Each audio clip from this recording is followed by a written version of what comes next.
Hey, are you thinking about moving to Bloomington, Minnesota?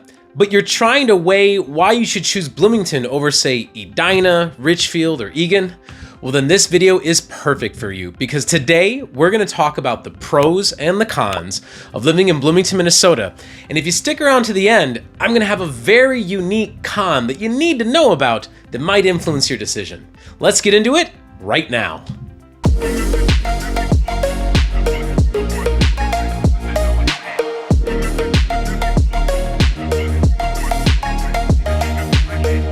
If this is your first time to the channel and you want to know everything there is about Bloomington, Minnesota and the surrounding cities, then hit that subscribe button and make sure you turn on notifications so that you'll be the first to know about any new videos we put out and give you current up-to-date information about the Minnesota Twin Cities market. My name is Chris, and me and my team get calls and texts every day from people like you, and you, and you, and you, and we absolutely love it. Whether you're planning to move in the next 7 days or 70, shoot us an email, plan us a call.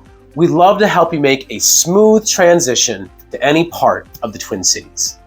So, with that being understood, let's get into it. Pro number one, attractions. Look, I'm not even going to make you guys wait. We're going to get right to talking about the Mall of America. I mean, realistically, this alone could be a video by itself. At 5.6 million square feet, the Mall of America is the largest mall in all of the United States, but Canada's already got us beat if you're considering North America.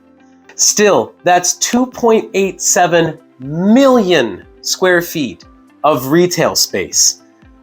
I keep wanting to make shop till you drop jokes, but I mean, that's just staggering. Over 550 different stores.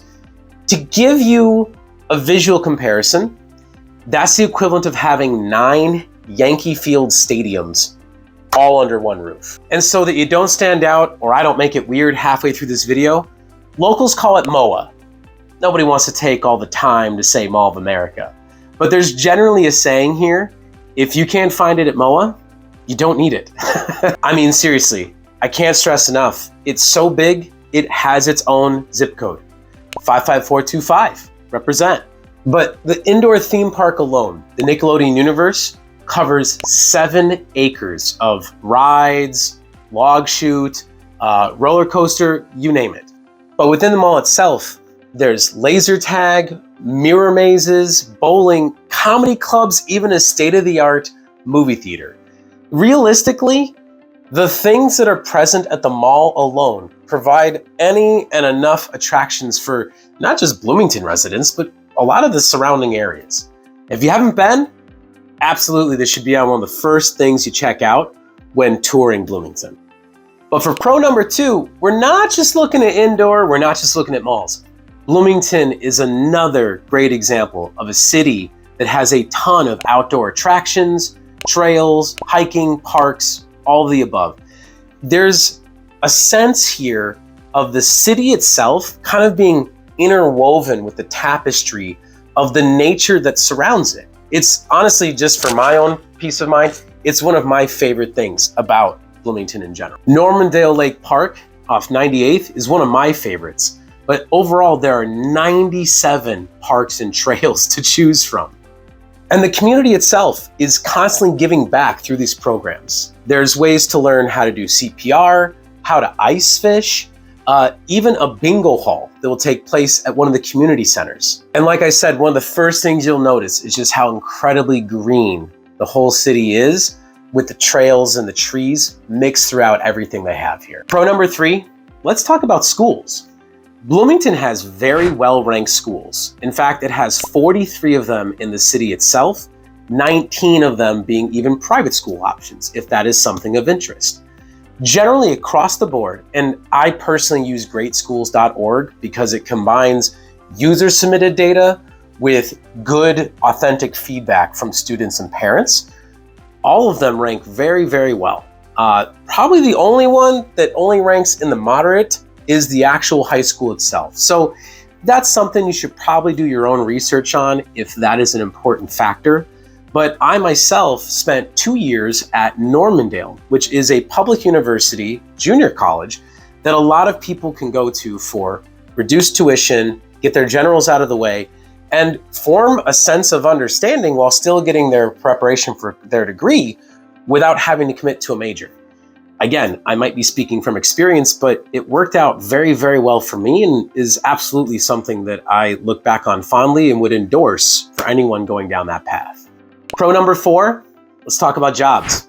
So there are quite a few major companies that call Bloomington home. Toro, Seagate, even Health Partners. But while all of those are great, I once again have to be eclipsed by the Mall of America. The Mall of America alone, not talking about the various stores and retails and employment held within their walls, just as a medium-sized hospitality chain, employs over 561 jobs by itself. Why is this important? Well, those jobs and those companies bring taxes, bring money into the city to help keep it going, help it plan for future expansion. But even though a lot more people we're talking to these days are having the options to work remote, for those that don't, there is a unique sense of satisfaction being able to work in the same city you live. And with major employers like this setting up shop in Bloomington, it can be a real quality of life boon to be able to work in your own backyard. 5th pro, location. Now I know talking in real estate, location is such a cliche, but this one in particular is absolutely mint, to be honest. You'll hear me talk about the same subject in my Edina video, but I believe, contrary to what some people perceive of the center of the Twin Cities, a lot of people, especially coming in from out of state, think the heart of the Twin Cities is Minneapolis, St. Paul. I beg to differ. I think the true heart of our entire metro is either Edina or Bloomington. And given that they're neighbors, it's not surprising I would include that in this list. You are, from pretty much anywhere in the city, less than 10 to 15 minutes to either Minneapolis or St. Paul, depending if you're east or west side. You're within 5 to 10 minutes of getting to the MSP airport. The Mall of America is probably less than 5 to 7 on whichever side of the fence you sit in the city itself. These sort of access points really make the ability to enjoy a city increase. Again, I've talked about the ability before of being able to drive into the city, have a great night out, catch a Twins game or whatever you like, but then come back and enjoy your actual town itself. And specifically, looking at geography of Bloomington itself, you've got 62, you've got 35W, you've got 494, even parts of Cedar on the east side and 169 in the west.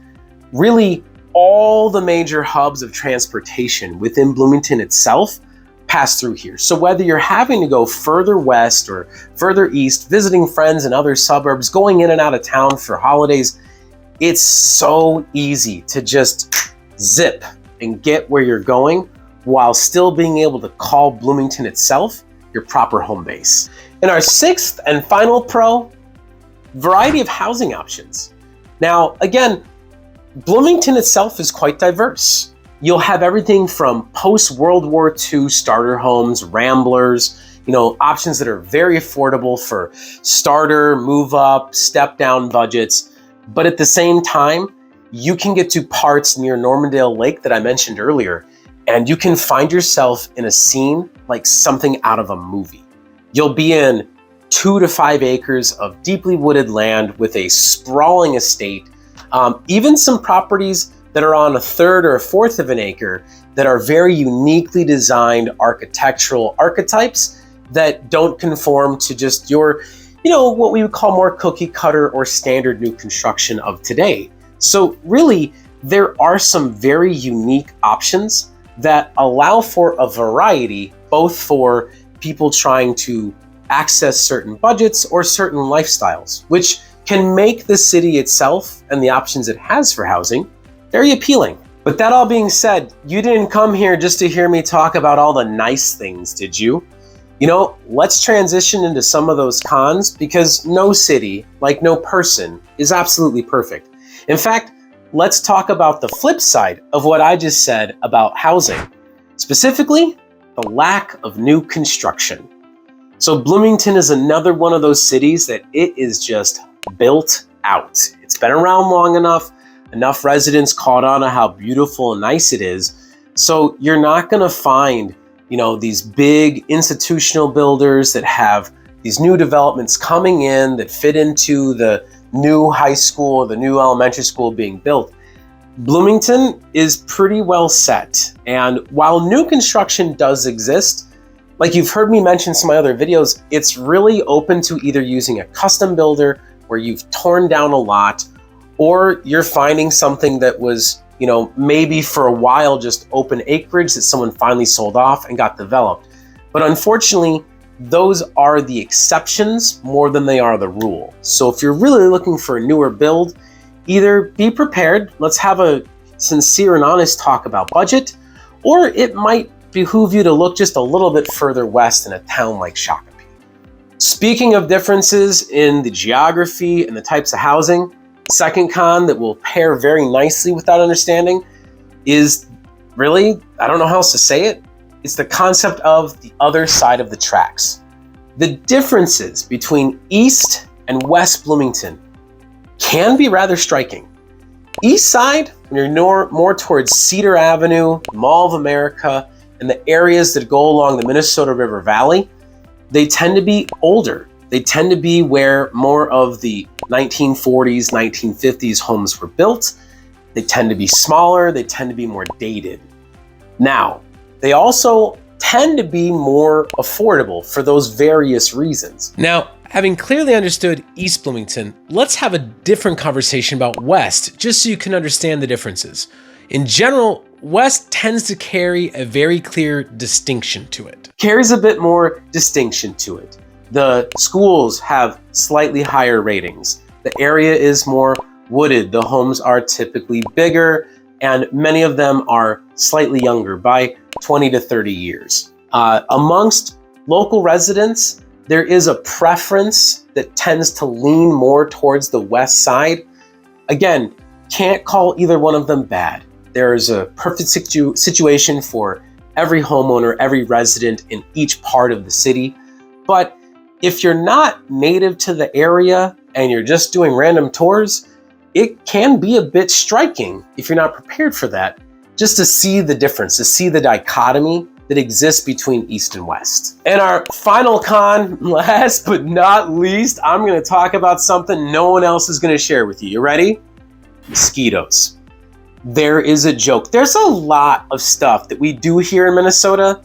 Sarcasm, dry humor. I mean, all of these things are necessary to get through the highs and lows of our climate.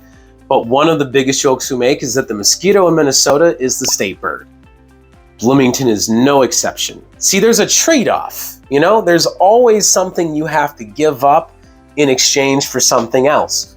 To have the wetlands, the trails, the green grass, the woods, you attract a ton of mosquitoes. And I'm telling you, there are times of the year, usually you get a little bit like the first 3 weeks after the first thaw and it's 50, 60 degrees, you're totally fine.